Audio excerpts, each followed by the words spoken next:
All right, ladies and gentlemen, or shall I just say ladies tonight? Right. My name is Anthony Goodson, host of the show. Reed Brandon's not real sure where the rest of the cast is. Don't matter. We really don't need them. They're not any good anyway. A monkey don't have no show. Who needs Eric? Who needs Ace? We don't need Right. them. You know why? Because we got Yashika and we have Angie. Angie, I'm pretty excited. I'm excited. Yashika, how you doing today? I am good. How are you? I'm Been a good, long and you look good. I love the glasses. Hey. Hey. Thank you. Thank you. Right on. Angie, Miss Angie B, how you doing today? I'm doing okay. Glad to be here. Thanks for the invite. So Angie, don't let me forget. We're going to do it now. We're going to do it later. But you have your own page. We want to talk more about your page, what you do, because we got to get your followers up. So we're going to do it now. But we also going to do it later. I'm going to let Ace in. He's in the background right now, but all I can see is his chin. So when he pull his camera down or up or whatever he needs to do, then I get him on in there. But y'all, we got a very exciting show tonight. We're going to talk about a lot of stuff. I'll put it up on the screen, some of it I won't. But tonight, we're going to have a very exciting conversation about just thought-provoking things that we can talk about. Right. All right. So before we get started, go ahead and push that share button. Let's have fun. Let's get as many people watching this show as possible. For those of you who can't watch it on Facebook, I guess you're not watching it at all, but we see you on YouTube. Thank you for joining us. Be sure to comment tonight. Tonight is going to be a whole lot of fun. Yes. All right, let me get it. So Ace said he was having some technical difficulties. I'm going to try to bring him in. He's frozen right now in the background, so I may have to take him back out. We're going to try this thing out. So ladies and gentlemen, please welcome Ace. Ace. Hey. Hey, what's up, everybody? He made a joke trying to freeze, but he froze in the joke. All right, ladies and gentlemen. First of all, before we get started, have y'all been looking in the news? I saw something. I should have pulled it up, but Will Smith and Jada Smith Pinkett say that they have been separated for the last 7 years. So how y'all feel about that? Will Smith goes on stage, I think about 2 years ago, slapped Chris Rock, and now you're telling me at 5 years at that point, they weren't even with each other. Right. What is going on, and why do we follow these people? That's the good question. Still love her. They just separated. He still love her. So what, is there no sexual relations between the two either? Like, that's a whole different ball game. Absolutely. What exactly does separate? I'm pretty sure we see them at all the events. We see them at Oscars. We see them. They haven't told us that 7 years later. We really don't care. At least I don't. So what does separated even mean to those two? Right. Yeah. And why now too? Right. Nothing serious. To me, it seems like there's something coming. You know, Yes. there's going to be a new show, or there's going to be something, because they're trying to make themselves entertainment. They're trying to make themselves relevant again. I think the slap, it was popular for a while. You know, that slap, everybody talked about it for a while, but now it's died down. Nobody really cares. And so now they to me, that's what it sounds like. Because why say it now if it's been 7 years? Why are we talking about it now? So Deborah Goodson says, this is my mama, by the way. She says, we, and you know, black people are serious when they say we. They say we and they ain't asked nobody else. They just went ahead and included everybody. She said, we are tired of those two. She capitalized the T. Yeah, your mama said it. She ready, and I'm agreeing with her. But anyway, let's go ahead and get started. Ace, how's your day, by the way? Oh, that Wi-Fi. Well, all right, that sounds good, Ace. I'm glad you had a quiet day. All right. So, we got a lot of. Hey, I'm sorry. So, y'all got to bear with me, man. Right. Thank you, Spectrum. Thank you. So, all right, let's get. Hey, Spectrum been working in my neighborhood for the last 3 days. Hope they ain't getting paid. Okay, I thought his delay was gonna kick in. So anyway, all right, y'all. I'm gonna put this on the screen in just a moment. But the first question we want to talk about, Angie, this is from you, because y'all have to follow Angie and give them the information while we set this up, Angie. Yeah, so my tagline name on Facebook is Angie Brown Barrett. That's how you can find me. Follow me, click on it. We're going to talk about a vast majority of things that people don't talk about in the community in general, Black people topics. I'm gonna have medical things on there. Some stuff I cannot talk about. I'm not people's primary care physicians, but I think it's things that needs to be discussed that are very sensitive in nature, and it's gonna be very educational and fun. So follow me, Angie Brown Barrett. Angie Brown Barrett, sounds good. Mm-hmm. All right, y'all be sure to go follow her. Okay, how do you feel about a woman making more money than her husband? That's the first topic for tonight. How do y'all feel about a woman making more money than her husband? I'll let Angie start. This is her topic. What do you feel, Angie? So when I posed this question as one of my topics, and I got a lot of different feedback. So depending on the person and their experiences, it really tells a story about kind of where you've been and how you feel about it. So for me, I'm actually okay with making more money than my husband or my dude, right? Now, in my field, in the money that I can make a lot more, but I make decent money, right? I don't put myself over other people. I think people are people, so I look at the whole person, not just what they make. So for me, I'm okay if a guy doesn't make what I make. Now, the problem I have is a lot of the dudes don't like that. Now, they say it's not a problem, but for some reason, they feel like if the woman makes more money than them, they're inferior to her. So, and I know I'm told I can be intimidating. So I guess that coupled with the fact that they assume I make more money, they have a problem with it. Now, I have dated a couple guys that they were old school. I say old school. The man wants to be the head. He wants to be the lead. So I had to lie about what I made to make him feel comfortable. I was okay with that too, because when they think you make a lot of money, then they don't want to buy you stuff or help out. So I'm cool with dumbing down my salary. If it makes my man okay with it. Let me give you the listening audience a little information about Angie. So Angie's about 6 foot tall, right? Angie's a doctor, right? Which means, of course, she's highly educated. She makes, pretty good money. Now, you throw all that in there just to say you make more money is one thing, and she's gorgeous. Right? Oh, thank you. So you throw all that in there. To make more money is one thing. If I got this old ugly beat down woman and she making, $4 an hour more than I make, that's one thing. Yeah. But if a woman is making $125,000 a year, I'm just throwing out random numbers. Mm-hmm. Her husband makes $60,000 a year. Mm-hmm. It's okay. Now that's where the question. Better yet, she makes $125 and he works at a warehouse, so he makes hourly rate, whatever that may be, $25 an hour. That's where the questions really, I think, come about. Does that change the game, Yashika? No. Now it may change it for him. Yeah. But for me, especially if it's my husband, we in this together. Yeah. We in this together. So if it's not my money, it's our money. Mm-hmm.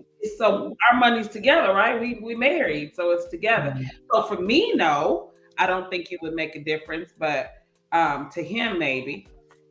I believe Adrian just completely gave up. By the way, he said, I think it is Adrian. I think it is situational. It is case by case. And then why does that matter? He is insecure. You know what? I think it's interesting, probably because I got married at a later age, at 37 years old. And so I had already established somewhat of a life before I got married, right? Mm-hmm. So my situation is far different than someone who's 22 years old getting married. Mm-hmm. So if I'm 22 getting married to a woman who's 21, 22, whatever, and she makes more money, then maybe there's a difference. But at 37, I've already established my life. I already got my debt, my bills, my mortgage, my car, whatever I have, right? Mm-hmm. And then she comes to the picture. So that to me is where the dynamic changes, because I'm already maintaining a lifestyle. Now she's just coming in. Mm-hmm. And so I don't even need to really know how much money she makes, respectively, because I still need to know that she got my back if I need it. I like that. Right. So, does that play any part? Let's go to the comments real quick.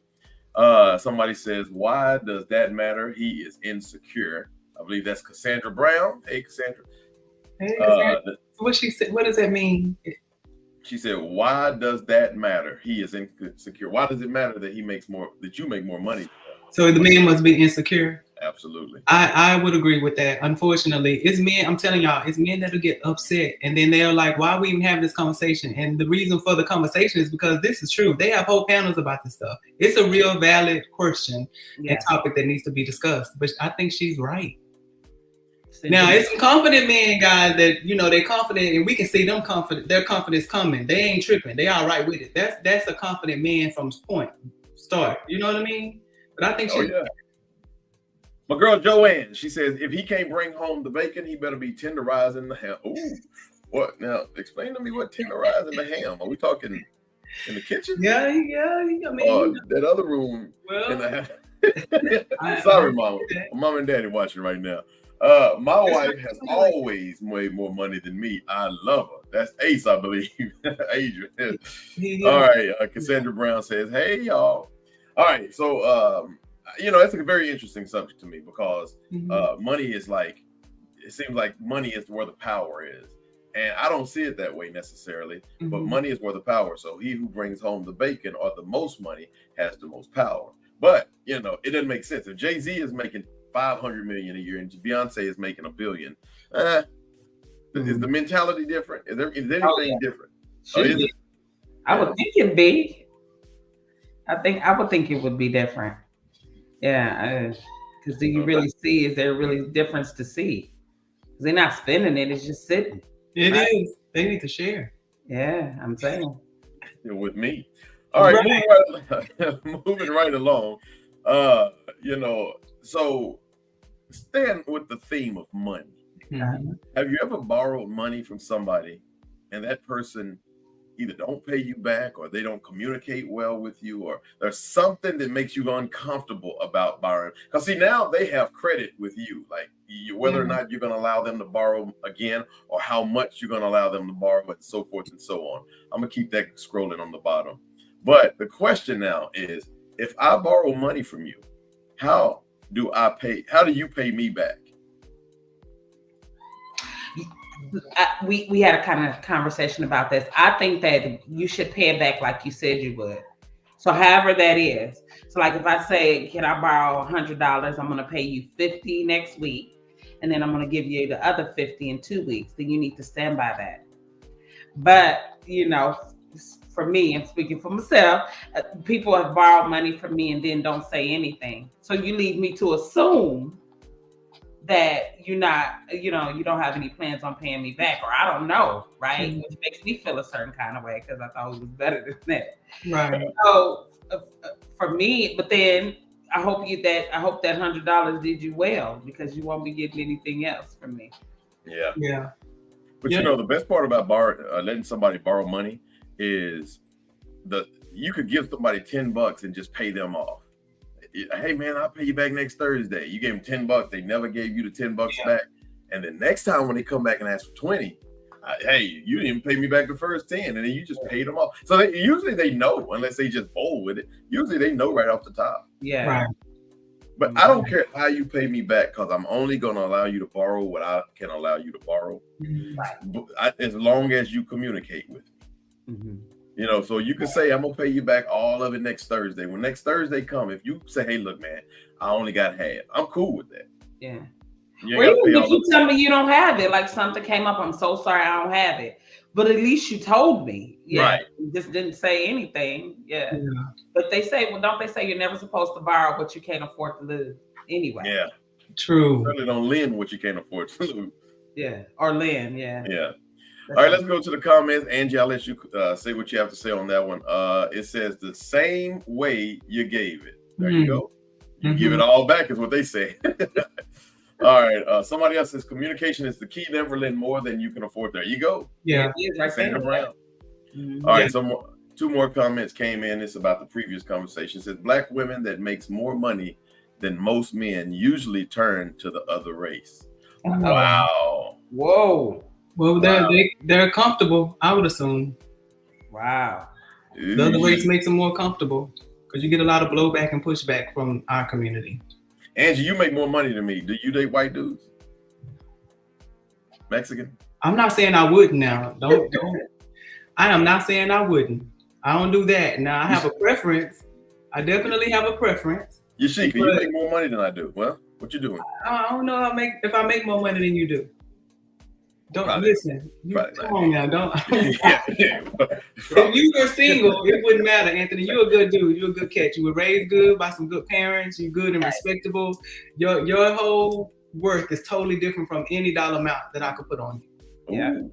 Yeah, that's real. Hey. Let's go to the comments to say, okay, I'm sorry, I read that one. And it says, does that mean that man doesn't continue to try to level up? That man, well, so I guess what they're trying to say on this is, if a woman makes more money than the man do, is the man trying to, move up and, get better himself? Is it really about the money, or is it about the grind? Because I know people who makes good money, 6 figures or more, and still needing to borrow money from other people. I personally know people who do that. People who make $100,000 but live off 102. But then again, even when I was making minimum wage, or the lowest amount I made as an adult, I never borrowed money from anybody. I needed nothing from no one but myself. So I don't think it's necessarily about how much you make as much as it is about how you take care of what you make. Mm-hmm. Absolutely. Now, so let's just say you got an individual, he takes care of his bills, he takes care of everything to the T. He is the greatest, but he literally makes minimum wage. That's the question. All right, comment says, you see how that turned out for Halle Berry. I guess. I don't know. That's different. Pay it back with interest. Yeah, we got a lot of conversations going on. So let's get back to the original. Angie, I don't think you got a chance to say anything. If I borrow money from you, how do I pay it back? So I'm a little different. So first of all, I wouldn't just borrow money, let anybody borrow money, right? Now the $10s and $20 and $30, I'm all right with that. When I give you that, I really ain't looking for that back. But you need to pay me back because you said, hey, give me $50 or $20 until next week. I'm not gonna hound you for it. I'm not gonna do none of that. But I'm expecting you to pay me back simply because that's your word. That's what I'm gonna be on. Now, if I have a true friend that's really needing some money, I'm not gonna hound them. It's not gonna be worth the friendship to me because I wouldn't let you borrow it from the first place. And for those that will be comfortable coming to me to ask me for it, we have to be pretty close. And I'm gonna know from the gate that if you coming to me asking me for it, because we all on our grind, it's like my daddy would help me in a million seconds, all of us, but we don't go to my dad and ask him for money. If I did, he would know that I absolutely needed it. I was in a bind. Yeah. He just didn't raise us like that. You try to get it and then you come ask for money. But back to my friends. If my friends ask me to borrow money, I know they in some dire straits. They really, really need it. When I give it to them, they'll say, hey, I'll give it back to you next month. I'll be expecting them to pay me back. But if they don't pay me back next month, I'll give them some grace. I'll give them grace. Do you expect for them to communicate that with you, though? Yes. Yeah. Yeah, true. Yeah, because, they're your close friends, though, right? So they're going to do that because they have respect for you, too. They're going to do that anyway. Yeah. Somebody said pay it back the same way you gave it. I remember one time I was a kid. I was like maybe 9th grade or something like that. A buddy of mine borrowed 25 cents from me, a quarter. He was like, let me borrow 25 cents. Like, I don't know if you use the word borrow in a quarter at the same sentence. But anyway, so I gave it to him. And he paid me back. To this day, I still know this guy very well. His credit is immaculate. He got lots of money. But he paid me back a penny. Then he paid me back 19 cents. And then he paid me back 6 cents or 5 cents or whatever the case may be. But he paid me back in the installments like that. Now, usually that's reserved for banks and all these different places. But you let your cousin borrow, $200 and they come and give you $1 here and they give you $3 here and then maybe a chunk of about $100. Will you accept it that way? No, I mean, that small amount, that's disrespectful. That $1. We grown people. What am I gonna do with $1? You don't take your $1 until they tell you they owe you $1.99. And they gotta remind you that they give you that $1. No, I'm gonna see I give you $1. I don't know. I think that's situational too. All right, y'all. Now, y'all, that's totally different from somebody asking you for money for something, because a lot of people run game. And because you have a heart, you'll give it to them. Now those people know they owe you your money back, but they'll make like they don't owe you. Even that's why I made that post that I had made. And then when they're up on their feet, they bragging about the job they have and all this money they make, and they know they owe you all this money, but they ignore it. It's like, dude, come on, can I have my money back? But I'll let you roll with it, because for me, God will bring you back around to it. Yeah. Okay. All right, y'all. We're gonna try Ace one more time, but if he starts breaking up, we're gonna take him right back out. Take your stuff off on mute, Ace. I'm bringing you in right now, and I'm also bringing Ace in with.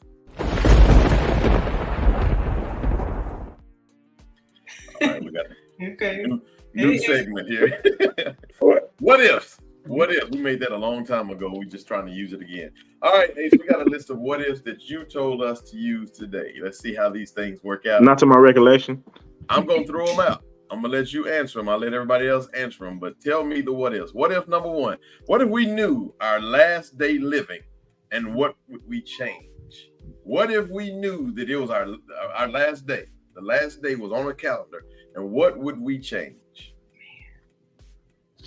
Well, first, there'll definitely be a lot of people getting slapped around. We wouldn't want to miss that chance. But I mean, honestly, I think we changed the way we love, the way we reach out to people. You know that when somebody crosses your mind, instead of waiting, I think you call them right then. Like you go visit that family member, reach out to that friend. Now, because I think if it had that time stamp on it, then I think the value of time goes up. Yeah. Let me tell you something. How you cherish it. You slap me, we're gonna learn that your last day changed.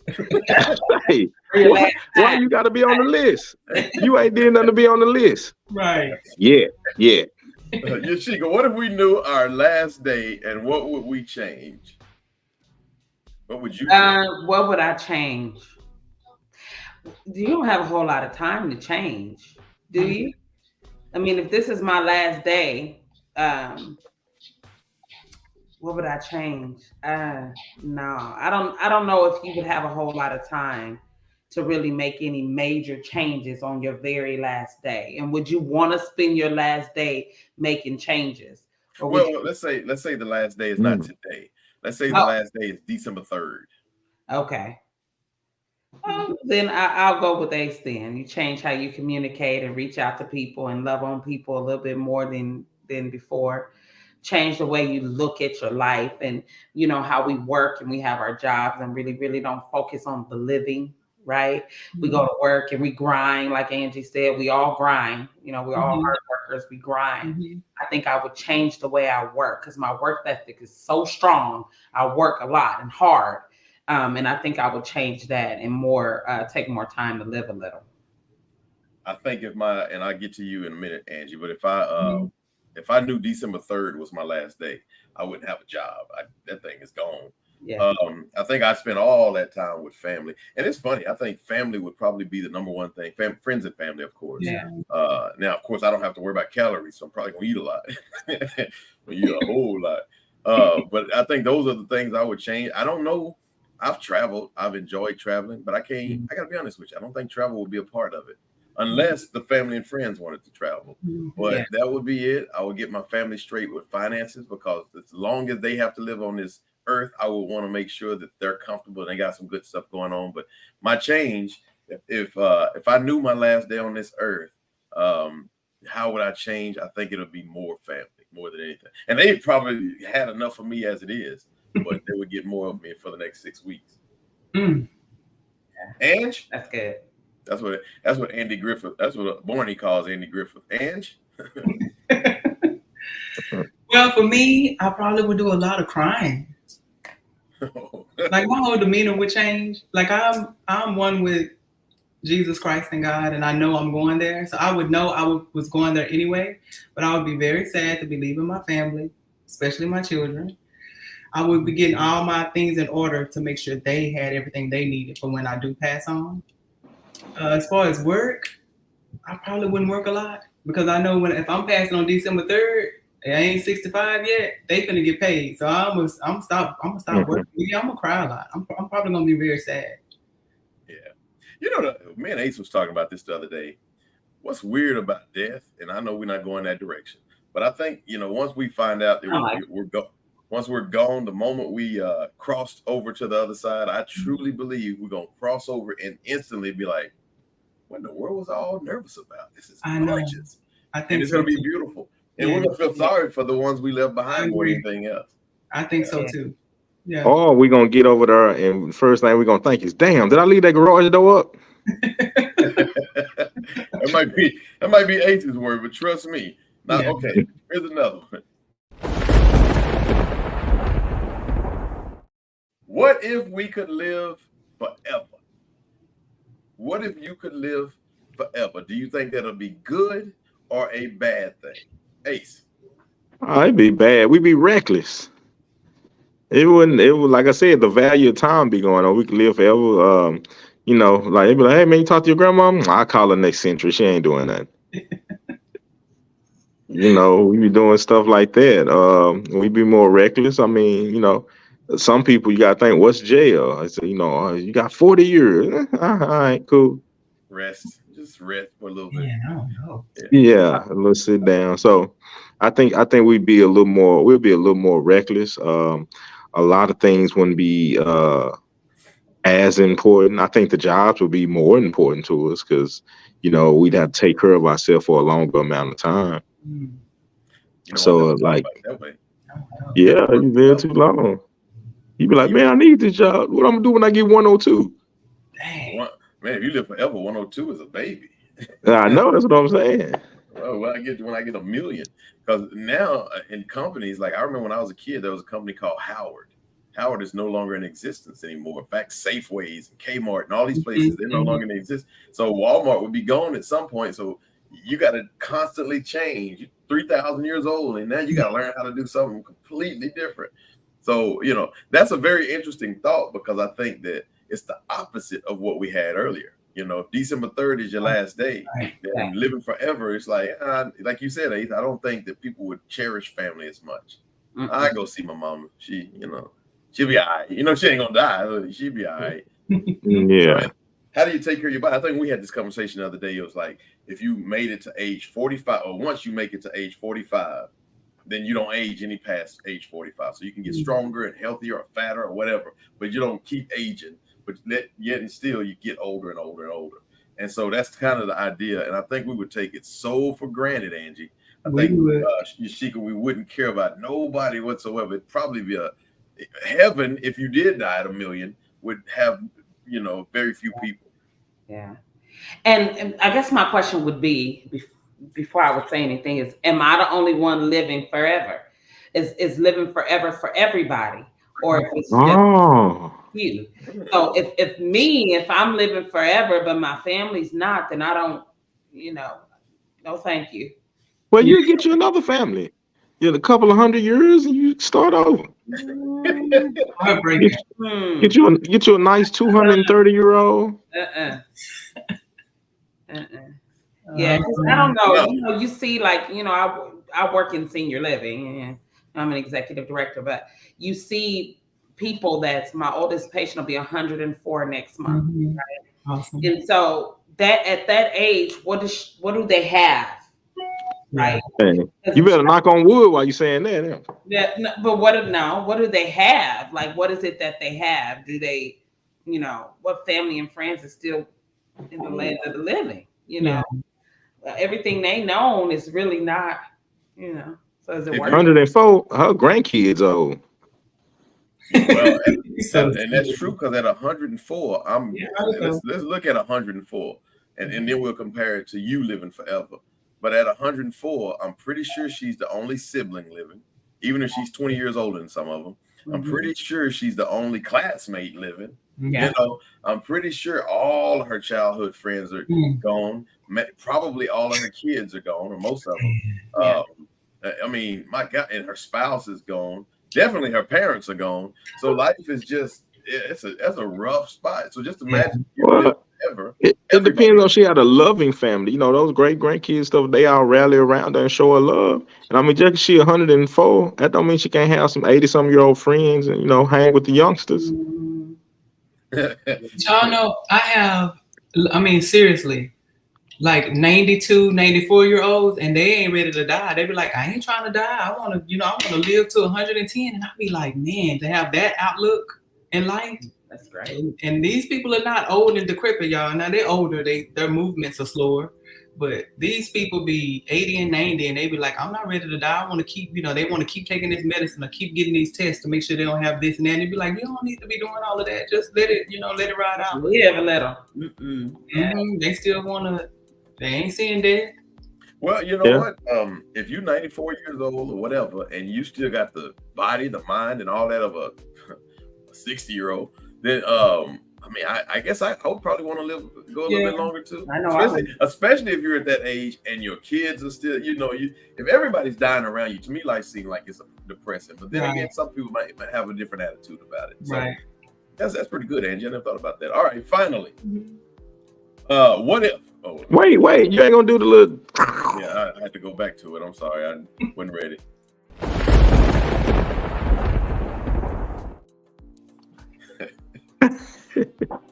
Yashika, that was good. What if you won the Powerball? How we had this conversation the other day. Now we're not going to talk about winning the lottery so much, but you win the Powerball, Angie. You win $50 million. Who would you help? Just name 3 people. Who besides your family and friends? I mean, you can start a fight. I got to take her to church. Right. And you said my family and friends. I got them. Yeah, you got them. Name 2 other people. Oh, it don't have to be people. Just let me. All of y'all included too, though. All of y'all included in the. I was gonna say one of them is below you to the side. All of them taken care of, right? I don't know. Okay, so I'm glad you said that. Now, because we talked about this, I want to ask Ace and Yashika. We talked about this the other day. Now, if you win $50 million, you're gonna give to the church. You probably give to the church regardless.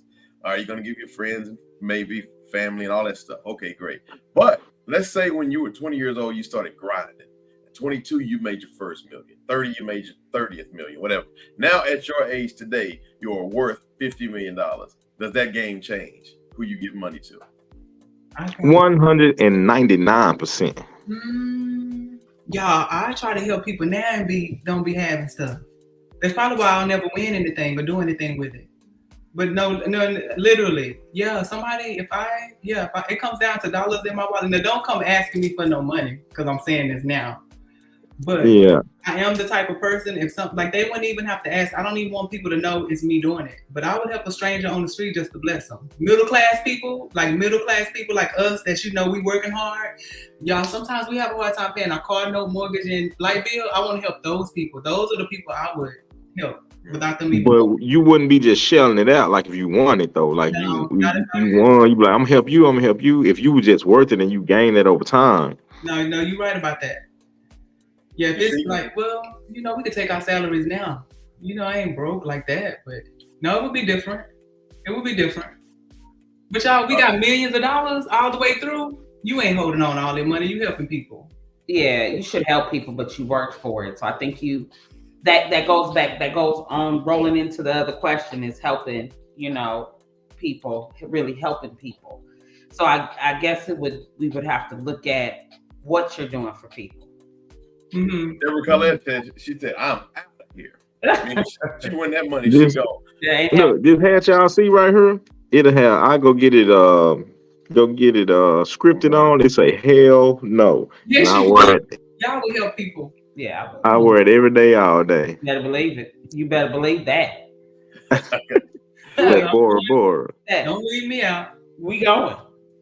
I'm going to Bora. I'm going with you. Who put that, but they know me so well. People should not do like how I do. There's a lot of people that take advantage of people with my thinking. Yeah. You shouldn't do it. I get it. Now I've gotten to this age to realize, people don't care about you.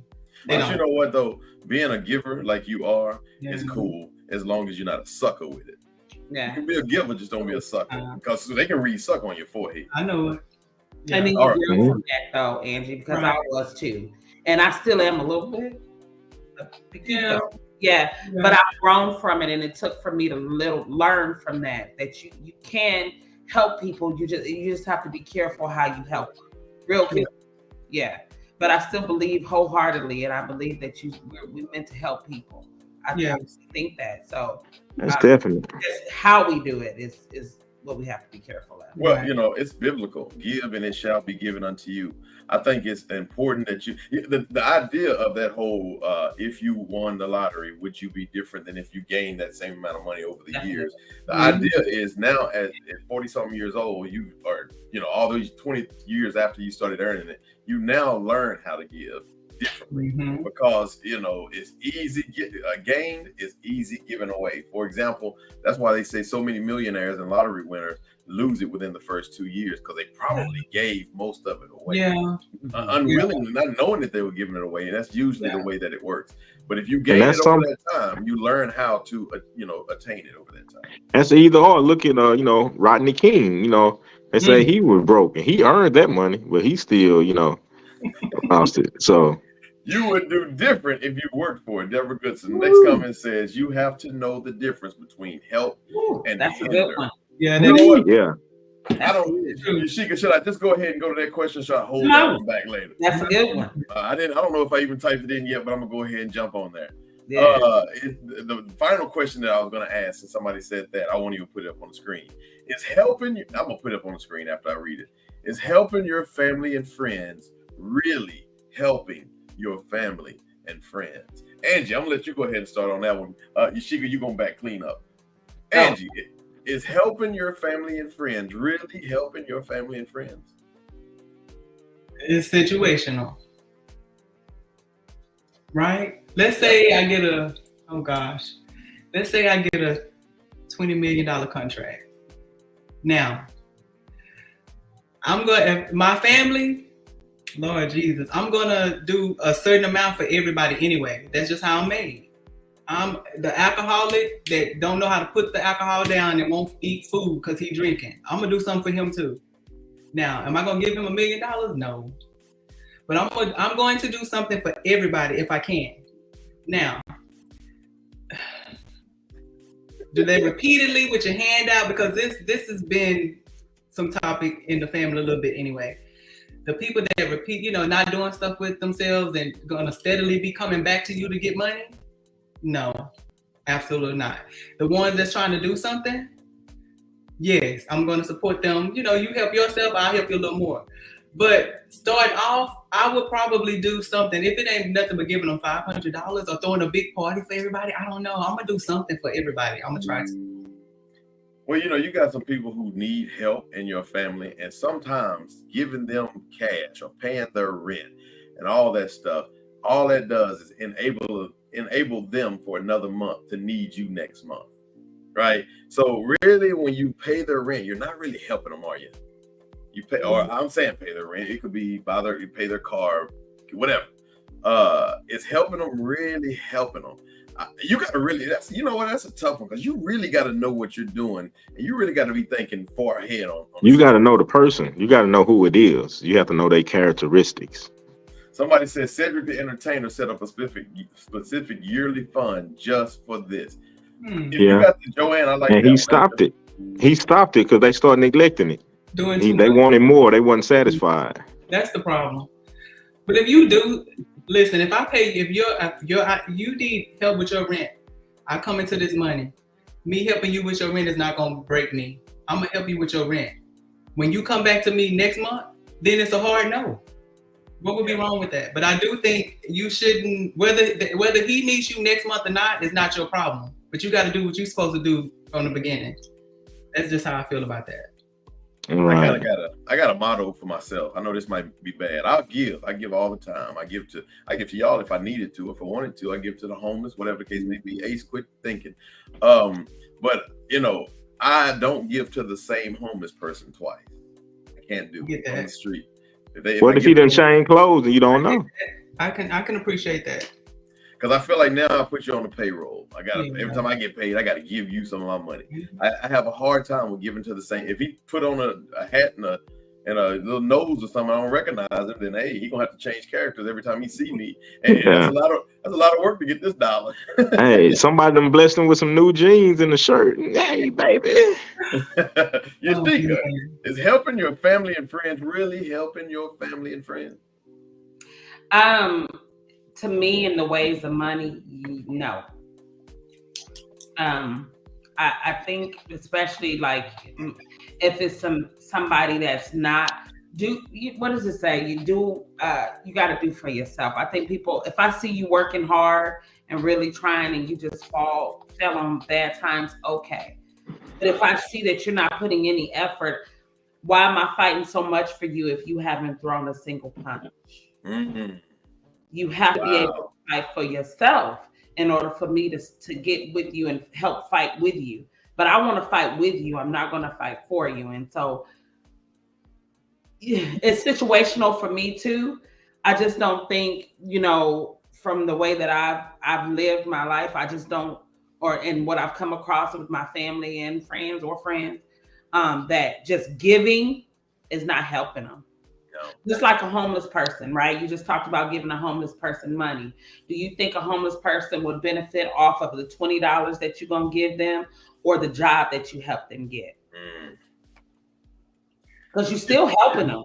Do you understand what I mean? Right. I guess it's the short term or the long term. Which one is better? Y'all think it's disrespectful if a family member comes to you, say a younger family member, 20, whatever, and they need money? Is it disrespectful for you to say, okay, why do you, and start asking questions? Why do you need this money? What did you do with your money? Okay, let's look at how much money you brought in. Let's budget. Let's figure out how we can make it next month where you won't have to ask for this money again. Is that disrespectful, or should you give it and just be done, or give it and expect for it to come back, or whatever? They're 20, so they need that. They may not even know how to budget, and may need to know, okay, what did I do this time, and what can I do differently next time, so that I won't be in this situation again. They're learning. 20, they're still learning. Okay. Well, it's not disrespectful because it's yours. It's yours. You giving it, so it's definitely not disrespectful. Okay, you said they're 20. They're learning. I'm gonna ask that in a different way. Same exact situation, but now they're 40. You asking me? I'm throwing it out there for everybody. Oh yeah, still not disrespectful. You gotta want to know where was you at last Thursday, and today at 5:00 when I called you, who was you on the phone with? Everything else. Okay, since you said that, let me throw this comment out there. Joanne says, if you asking me for money, I'm going to ask some questions. Oh yeah. I think if you ask me for money, I have the right to ask questions. Yeah, I agree. Yeah. And you may not want to answer those questions, but the next time you want to borrow some money, it's not going to be me you come to, because you don't want to answer no questions, right? Now, for me, if I have the money, we got money, right? Yeah. Right. Someone else ask for money. If they ask me for a big amount, then yeah, I'm gonna ask questions. But if it's money, hey, can I borrow $100? If I got it like that, I'm gonna give it to them. Yeah. Can I borrow $100? I need to pay my light bill. I need to do this, and that. I'm gonna give it to them. Just pay me back when you say you're gonna pay me back. Now I'm not gonna be looking for it, but I do want you to pay me back. It's that same situation where if you don't pay me the $100 back, then you can't come to me again. But I'm not gonna grill you about. I'm not gonna do that. Mm-mm. All right. So Cassandra Brown says that's right, Joanne. The bank asks questions, so you ask. I think it depends. I'm not gonna do it either, Angie. Now, of course, if you depending on how much money you ask me for, and depending on how many times you ask me, you know what I mean. I got a friend. I'm not gonna say his or her name, but this friend asks for money on a regular basis, and this friend gets it. I'll give it to this person, and this friend knows that they can come and get that same amount of money anytime. I put it right back. I tell this friend all the time. I don't ask this friend anything. Generally, this friend tells me, but I don't ask this friend anything because we have a situation, that I understand that he understands. But if a person comes to me and asks me for money, it's he. It's a he, huh? Did I say he? Oh yeah. Yeah, you finally slipped up. You did a good job. Maybe. But are you sure I didn't throw you off? She went right with these two. Nah, you flowed with it. With it. I want to tell my mama to close her ears so I can say, y'all ain't nothing. I ain't gonna do it, Angie. Don't do it. Yeah. You're gonna be in trouble. People laughing at me and everything. Put that out. All right, y'all. That was a lot of fun. Any more on that? I can let that rest, I guess. All right. Now let's get a little bit more serious. What is the difference between living and existing? Right now, somebody's going through life. They have a job. They go to work. They go home.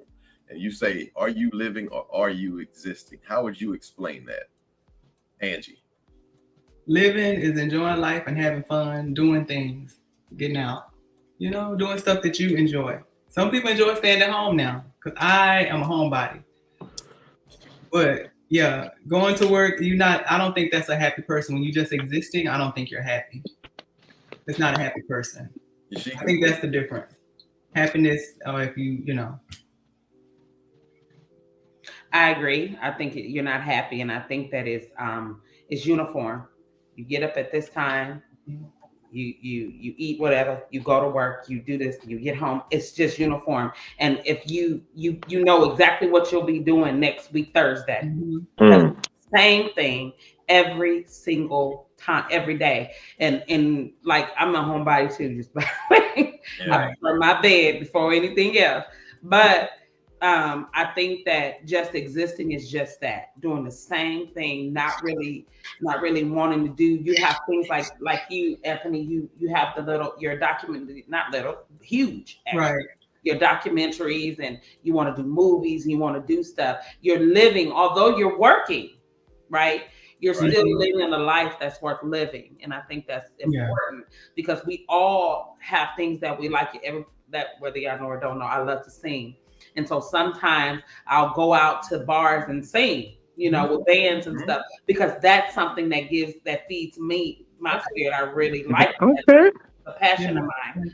And so I like to do that. So I do that. And I think it's important to live a life that's worth living instead of going through the motions every day. Yeah. Because it's depression too. It's just not happy. Right. We have to put your booking information up on the screen as well. Right. Okay. Make sure we get that in. You know what? Maybe we have to edit a video in and play it next week. How's that? But Ace, what do you think, by the way? Well, I think it's definitely what everybody else said. But like the OJ said too, sometimes we have to be careful when we think sometimes we think we may be living, but we could be living just enough for the city, if you know what I mean. So we still not doing all that we could do or still experiencing. It's just like so I remember I was terrified to fly. So when I was growing up, my mother and my aunts and her friends and everything, one of their closest friends they graduated high school with was an airline pilot. So my mom, she had I mean, you name it, she was there. Paris, Jamaica, everything. I never left South Dallas because I was scared of an airplane. I never had a desire to go. Left the country for the first time a couple of years ago. Went to Mexico, and I instantly got mad at myself. Before I traveled, I was just fine. I done did it all. I done been here and there and things like that. But I get to Mexico and I'm like, wow, I could have been seeing stuff like this my whole life. So I wasn't existing, I was living. But like I said, it's cliche, but I was just living good enough for Dallas. Right. Good point. I think that you got to find out what you like, attacking some of your fears. To me, whatever your fear is, if you can attack some of them, you don't go fight this bear. That's for sure. Yeah, a tiger. But attacking some of your fears, you will find on the other side is life, which is funny. Like if you're afraid to fly, and don't get me wrong, there's a lot of people who are afraid to fly. Like myself, I hate flying. What? But once you get to the place the destination, New York, Paris, wherever, then you realize there's life on that side. And you can drive to some of these places. You can take a boat to some of these places. But, flight, once you attack that fear, you find on the other side is a lot of life. So I guess the question is not just what's the difference between living and existing. What exactly is living? Because it's not the same for everybody. As I've gotten older, I don't enjoy trips as much as I did before. Like, man, when in my 30s, I loved traveling. In my early 40s, traveling. And then COVID came and I didn't travel for a while. And I was like, I'm fine with it. Let me find something else to do. Now I enjoy other things like making documentaries and movies and stuff. So I think you got to understand what living is. I do believe, though, Black people live a whole lot less than everybody else do. We're everything. I walk every night. I'm afraid to walk by parked cars. I feel like a dog might be under. We live for the weekend, so we don't do anything Monday through Friday, and we try to squeeze a lot in on Saturday and Sunday. And generally, it's church all day Sunday, or football, or whatever the case may be. It's not a lot of living. It's watching everybody else work. Football. So, I mean, I really want to know what the definition of living is. I'm not going to throw that out there, but I think if we understood that a little bit more, then we can have life. Right. Right. Yeah. When I understood it, when I hit Mexico, it was cool. But when we got to the resort, it was cool. I've been places like that. But then when we hit that beach and saw that water, I was like, wow. Yeah. I was like, I ain't been living. All right. Listen, we got about 7 more minutes. I'll try to squeeze 2 more questions in. So I'll give each one of y'all a chance to answer this, and I won't be long-winded. But the first one is, what's something that you had to learn the hard way? Was something that you had to learn the hard way? Comments, please bring them in. All the audience, tell us what you had to learn the hard way. That's a tough one. That's a tough one. I think, even though this was not a show about money, we actually talked about money a lot. Most people's answer is probably going to either be money, or they probably would have waited till they had children after they got married. I know that might would have been mine. But because child support, we're back to money. It ain't funny. All right, let's go to the comments. Somebody says, how to manage credit. Oh, that's a good one. That's real good. That's a real good one. That was Sandra Brown. That's pretty good. Yeah. That's good. What's something that you had to learn the hard way? I'll come back to that one and let you think about it. And finally, we have, are you holding on to something you need to let go of? Are you holding really personal? It's a lot of people out here. Well, let me first, not necessarily talking about my self, because I went ahead and bailed out on time, but to my fellas out there, some of y'all, you got your hairline is so far back, you bald anyway. Let it go. Especially my dudes with the braids and the dreads. If your dreads are holding on by like a couple of strands, let it go, bro. You looking silly. Those of y'all with the George Jefferson with the hole in the middle, you looking silly. This ain't the 70s. Let it go. Cut it off. You look way stupider than you think you might look. The bald head in the middle is style. Is it style? Maybe. Women we love hair, but we love a bald head too now. So go and rock it. Go and rock it. It's something about man is a nice looking man with Well, I cut mine off. I used to, believe it or not, my folks out there know, I used to have long braids. But when it was time to go, I couldn't look stupid. I had to get it off. My barber actually told me. He was like, he cut me up one day and he was cleaning them clippers off. He said, hey man, don't come back to my shop. You know your head look bad when your barber say he don't want to make money off you no more. He told me he was stealing from me. He said, hey, don't come back. He said, don't come back, man. It's taking money from him. He's gonna cut it out. He said, go buy you some clippers and you can do this yourself. I'm telling you, you were looking bad for a very long time before your barber told you. He got tired trying to do that magic and stuff. Nah, that stuff. So you said that it was in style in the 70s? Was it really? George Jefferson? Style in the 70s. Yeah, in the 70s that was the hole in the middle, the bozo, the hair around the sides with the hole in the middle. I know a lot of dudes that's like that right now. Yeah, cut that off. They won't cut it. Well, listen, ladies, if you or your boyfriend if you've had to call the police on your boyfriend twice. You holding on to something you need to let go. Hey, baby, Now, he just get mad sometimes. He love hard. He love hard. Yeah. Yeah, he love hard. That's an imprisoned mind. It happens because of how he grew up. Being there. Yeah. He didn't have a real good daddy himself, so he just don't know. Oh my God. Got abandonment issues. No better, you do better. If you make 2 excuses for your man, it's time to let him go. Yeah, you paid the rent. God, dog. He didn't mean he was boxing and I stepped in the way. And y'all could do a whole segment on that. Y'all, that's like a 2 or 3 hour panel. Yeah, he interacting like Trey from Boys in the Hood. You done stepped in the way. Oh man.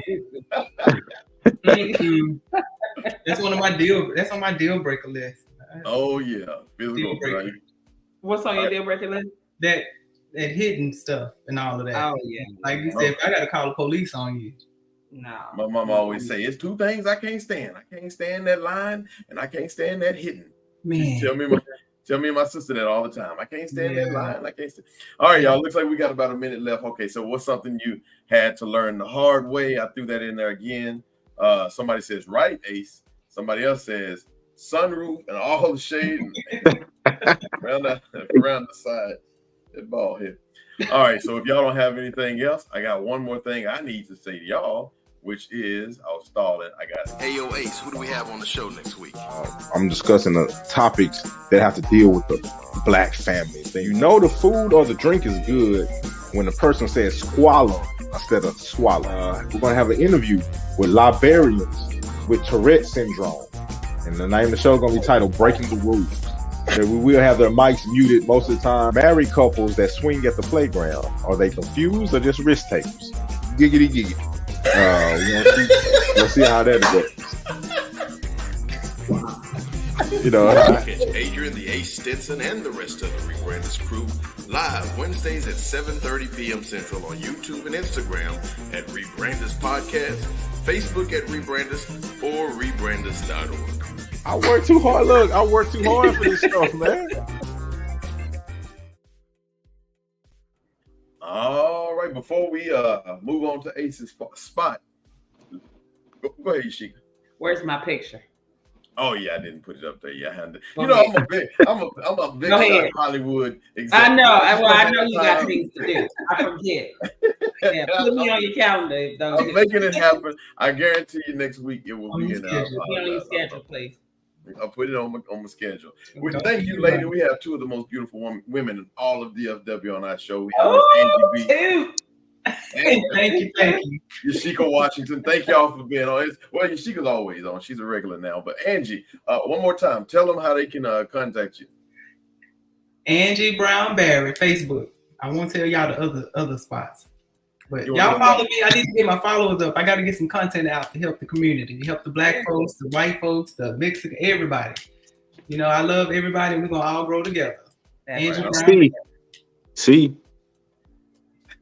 All right. Without further, you know what? It's not my job anymore. Who's going to throw it to me? It's Yashika's. Oh, it's me? It's Yashika's. I messed it up last time. She did. Come on. Tell me what's... Yeah, I did. Not this time. No, I'm ready. Hey, yo, Ace. Hey, yo, Ace, who do we have on the show next week? Oh, got it. Hey, yo, Ace, who we have on the show next week? That was a good practice. Good practice. That was good. That was good. Countdown, you would do it. Should we have both of them? I'm ready to go. Just one. Come on, Yashika. 3, 2. I'm gonna look surprised. Hey, yo, Ace, who we got on the show next week? Oh, Yashika, I'm glad you asked. We're gonna have next week. We're gonna have a good show. I met a group of people that I'm pretty fond of. That I was actually trying to help with some charity. So next week we'll be talking to crackhead midgets. And the name of the show will be The Short End of the Pipe.